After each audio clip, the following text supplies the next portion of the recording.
तो 2024 के लोकसभा चुनाव में दो कारणों से बीजेपी का बड़ा नुकसान हुआ। दोनों के पीछे एक ही नारा था, 400 पार का।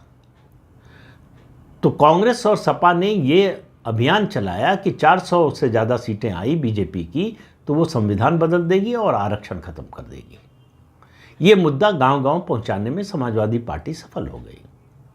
दूसरा मुद्दा मेरा मानना है कि जिसका उससे भी ज़्यादा असर हुआ कि अगर 400 सीटें लोकसभा की आ गई बीजेपी की तो उत्तर प्रदेश से योगी आदित्यनाथ को हटा दिया जाएगा मुख्यमंत्री के रूप में।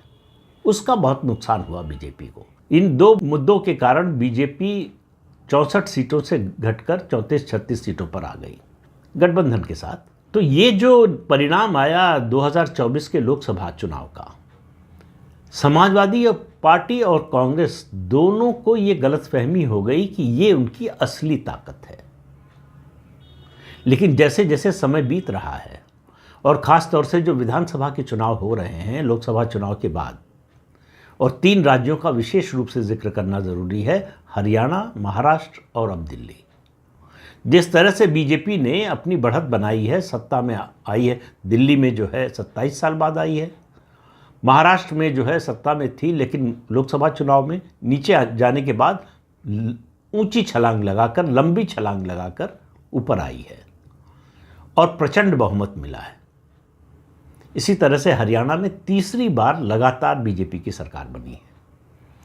तो इंडी अलायंस नाम की कोई चीज़ ज़मीन पर है नहीं। कागज़ पर ज़रूर है ये अलायंस, लेकिन ज़मीन पर इस अलायंस के होने न होने का कोई मतलब नहीं है।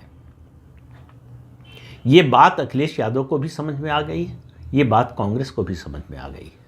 अब सवाल ये है कि 2027 का जो चुनाव है इसमें स्टेक जो है चारों पार्टियों का बड़ा है।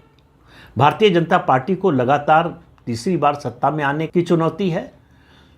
अखिलेश यादव के सामने लगातार तीसरी बार न हारने की चुनौती है, जो कि अवश्यंभावी दिख रही है। और बहुजन समाज पार्टी के सामने अपना राजनीतिक अस्तित्व बचाने की चुनौती है। और कांग्रेस के सामने उत्तर प्रदेश की राजनीति में रेलेवेंट बने रहने की चुनौती है। ये है चारों पार्टियों की अलग अलग चुनौतियां। ऐसे में समाजवादी पार्टी को ये समझ में आ गया कि कांग्रेस पार्टी ढलान पर है।